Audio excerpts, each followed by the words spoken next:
Monsieur le directeur général de la recherche et de l'innovation, monsieur le coordinateur adjoint de l'UVS, monsieur le président de ASCI, monsieur le directeur de Sonatel Académie, monsieur le directeur de la formation et de l'ingénierie pédagogique de l'UVS, monsieur le responsable du pôle sciences, technologies et numériques de l'UVS, monsieur le président de l'ASIA, chers collègues, chers participants, chers membres du personnel de l'UVS, chers étudiants de l'UVS et apprenants de Sonatel Académie, distingués invités, mesdames et messieurs de la presse,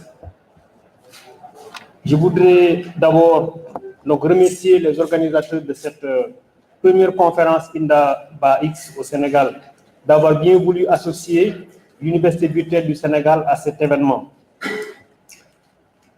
En tant que jeune institution universitaire, c'est évidemment pour nous un honneur d'abriter cette conférence de niveau international et portant sur un thème d'actualité et d'avenir. Je veux parler de l'intelligence artificielle.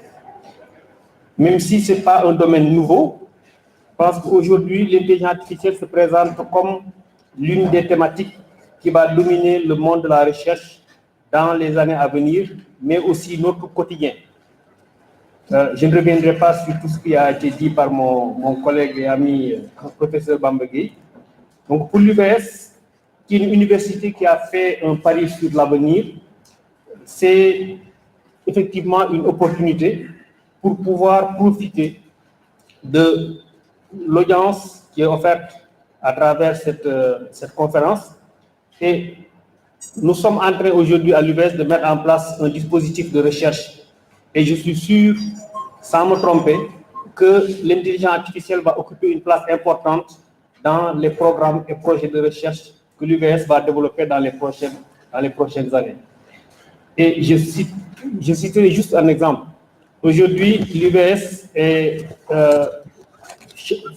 cherche tout le temps à améliorer ce modèle pédagogique.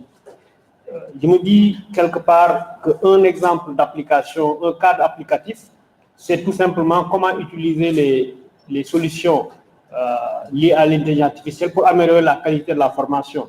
Par exemple, comment faire pour adapter le modèle par rapport au rythme de l'apprenant, par rapport à la spécificité de l'apprenant.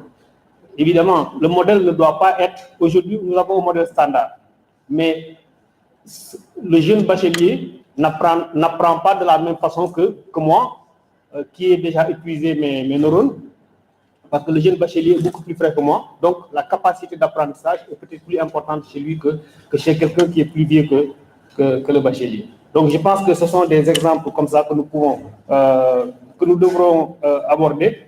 L'objectif pour moi étant qu'il faudra que l'intelligence artificielle puisse nous permettre, en tout cas, d'impacter sur notre qualité d'apprentissage.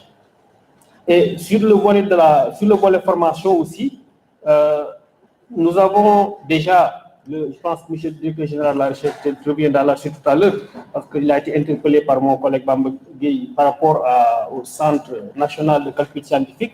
L'UVS va porter au moins un